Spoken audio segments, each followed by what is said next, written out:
या पत्रकार परिषदेमध्ये माझ्यासोबत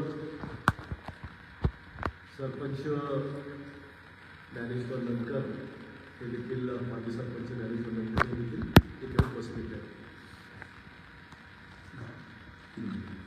किनी नाईक, चिखली तालुक्यातलं किनी नाईक या गावचे ते माजी सरपंच आहेत. चिखली आणि मेहकर या दोन तालुक्यांच्या बॉर्डरला सारंगवाडी नावाचा एक प्रकल्प 2009 साली मी आमदार असताना मंजूर झालेला होता.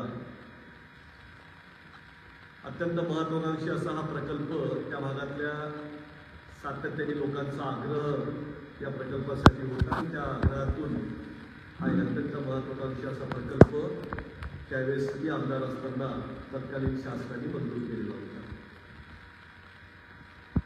या प्रकल्पाच्या संदर्भात आजची ही पत्रकार परिषद बोलवण्यात आलेली असून हा प्रकल्प 2009ला जो मंजूर झाला होता याचं प्रत्यक्षात काम जे आहे ते 2014ला सुरू झालं आणि 2014 साली मंजूर झालेला हा जो प्रकल्प आहे, या प्रकल्पाच्या संदर्भात किनी नाईकचे सरपंच नंदकर यांनी अनेक तक्रारी दिल्या. पण या तक्रारी ज्या आहेत, या तक्रारीमध्ये अनेक मुद्दे, वेगवेगळ्या मुद्द्यांवर विस्तारितरित्या मुद्देनिहाय पुराव्याविषयी अनेक तक्रारी करण्यात आल्या आणि सातत्याने त्यांनी तक्रारी केल्या. पण या तक्रारींची कुठलीही दखल ही घेण्यात आली नाही. मध्ये एकदा 1-2 चौकशा देखील या तक्रारींवर सुरू झाल्या, पण त्या चौकशांना देखील नंतर तेलाची टोपलीमध्ये त्या तक्रारी टाकण्यात आल्या, त्याचंही पूर्ण केलं नाही गेलं आणि बऱ्याच वेळेस तर तक्रारी ज्या केल्या गेल्या त्याची जी चौकशी समिती गठीत करण्यात आली, त्या चौकशी समित्या देखील बदलण्यात आल्या. काय या तक्रारींमध्ये, तर या तक्रारीमध्ये याची प्रथम मान्यता जी आहे या प्रकल्पाची 2014 मध्ये ह्या प्रकल्पाची किंमत ही 16 कोटी रुपये होती. तर 16 कोटी रुपयाचा हा प्रकल्प, 16.61 कोटी रुपयाचा हा प्रकल्प 2014 पासून 2024 मध्ये मात्र या प्रकल्पाची किंमत ही 16 कोटीवरून थेट 1700% वाढ होऊन 280 कोटीला जाऊन पोहोचली. म्हणजे याला जे द्वितीय मान्यता प्राप्त केलेली आहे ही 18 जुलै 2024 हा GR आहे आणि 16 कोटीचा हा प्रकल्प थेट 280 कोटी 64 लक्ष एवढ्या रकमेला जाऊन पोहोचला. म्हणजे 1700% प्रचंड मोठी वाढ या प्रकल्पाच्या किमतीमध्ये करण्यात आली. 16 कोटीवरून 10 वर्षामध्ये 1700% वाढ होऊन 280 कोटी रुपयाला हा पोहोचला. हा प्रकल्प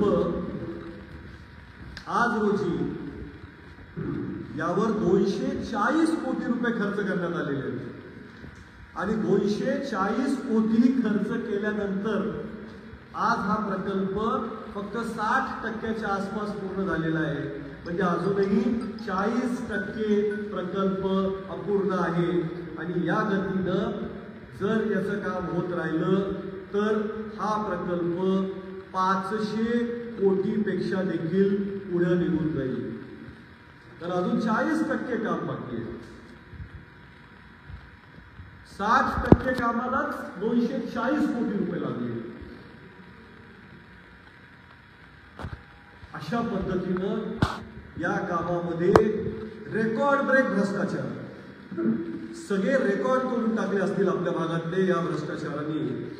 16 कोटीचं काम 280 कोटीवर पोहोचलंय आणि 280 कोटीपैकी 240 कोटी तब्बल खर्च झालेले असताना 60% प्रकल्प फक्त पूर्ण झालेला आहे.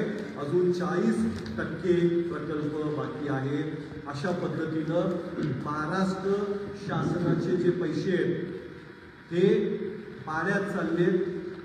भ्रष्टाचाराचे सगळे रेकॉर्ड या प्रकल्पाने तोडलेत आणि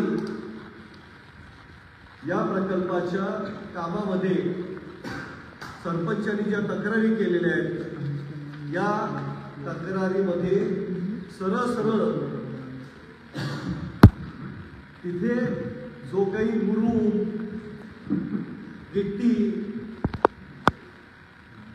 माती जी काय लागेल त्या प्रकल्पाला ती 7 किलोमीटर, 14 किलोमीटर, 20 किलोमीटरचा लीड दाखवण्यात आला. म्हणजे 20 किलोमीटरवरून हे सगळं साहित्य प्रकल्पाच्या तिथे आणल्या गेलं. अशा पद्धतीचं इस्टिमेट तयार करण्यात आले, लीड पकडण्यात आला आणि प्रकल्पाची किंमत प्रचंड प्रमाणात फुगवण्यात आली.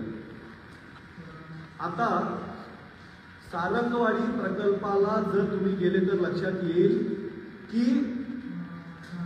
इथं उंचावरून रस्ता खाली जो तयार करण्यात आलेला आहे तिथे सामान्य वाहनाला देखील जाताना त्रास होतो. लोडेड ट्रक तिथून सहजासहजी जाऊ शकत नाहीत. असं असताना तब्बल 1,00,000 पेक्षा जास्त ट्रिपा त्या रस्त्याने खाली आणण्यात आल्या असं दाखवण्यात आलं आणि त्याचे खोटे बिलं काढण्यात आले. प्रत्यक्षात साईटवरच्या आसपासच तिथे मटेरियल टाकण्यात आलं आणि प्रकल्प अत्यंत निकृष्ट दर्जाने तो 60% पूर्ण झालेला आहे. अशा पद्धतीनं या प्रकल्पाच्या संदर्भातल्या अनेक तक्रारी या सरपंचांनी मागच्या काळात केल्या.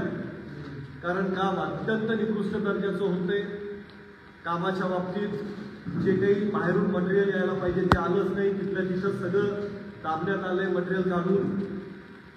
आता सरपंचांनी एक तक्रार अशी केली की जर 1,00,000 क्युबिक मीटर साहित्य जर तिथून इकडे आलं असेल समजा तर ते कोणत्या क्वारीतून काढलं, मुरुम कुठून काढला, गिट्टी कुठून घेतली, तर तिथे प्रचंड मोठे खड्डे व्हायला पाहिजे कारण तिथून मटेरियल काढले. मग असे कुठून काढलं ते दाखवा. याच्या संदर्भातली रॉयल्टी जी आहे ती किती भरल्या गेली, काहीही नाही.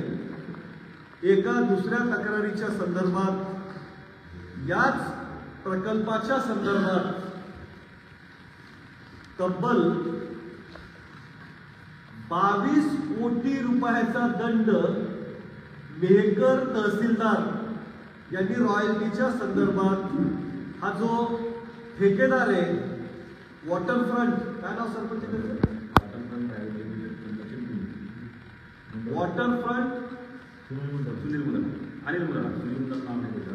वॉटरफ्रंट कन्स्ट्रक्शन कंपनी पुणे यांना तब्बल 22 कोटी रुपयाचा दंड लावण्यात आलेला होता. पण पुढे यातही मांडवली झाली आणि 22 कोटीचा दंड हा 1 कोटीपेक्षा देखील कमी आकारण्यात आला. आणि अशा पद्धतीनं या सगळ्या प्रकरणामध्ये अनेक गौडबंगाल हे लपलेले आहेत. या संदर्भात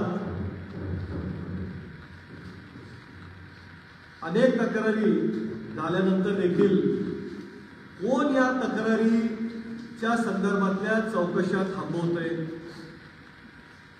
याच्या मागे कोण आहे, कोणता राजकीय वरदहस्त या कंत्राटदाराच्या मागे आहे, त्याला वाचवतोय,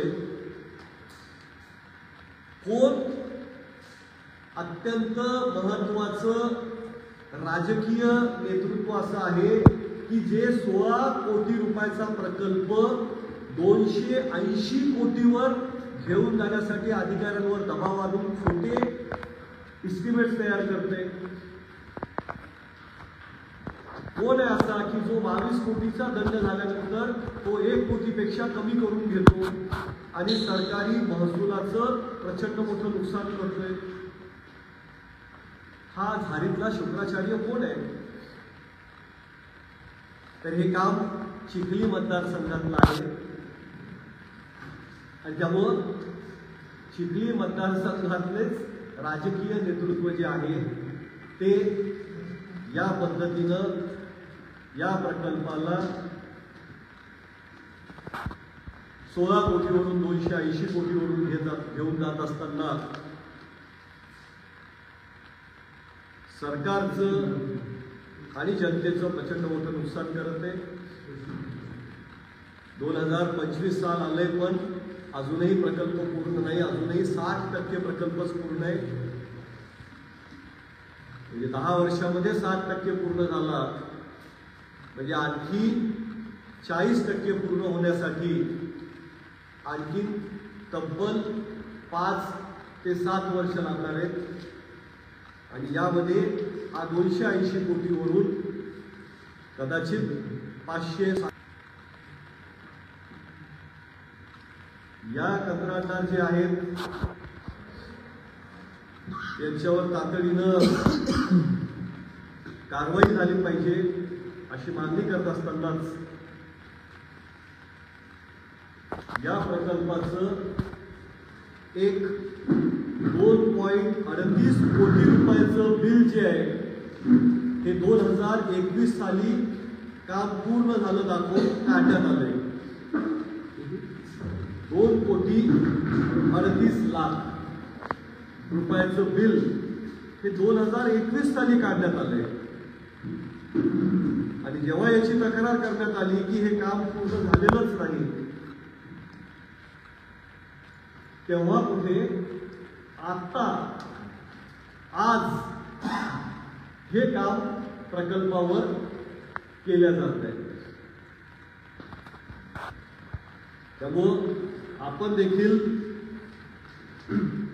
लोकशाहीचं एक स्तंभ आहात, मजबूत स्तंभ आहात.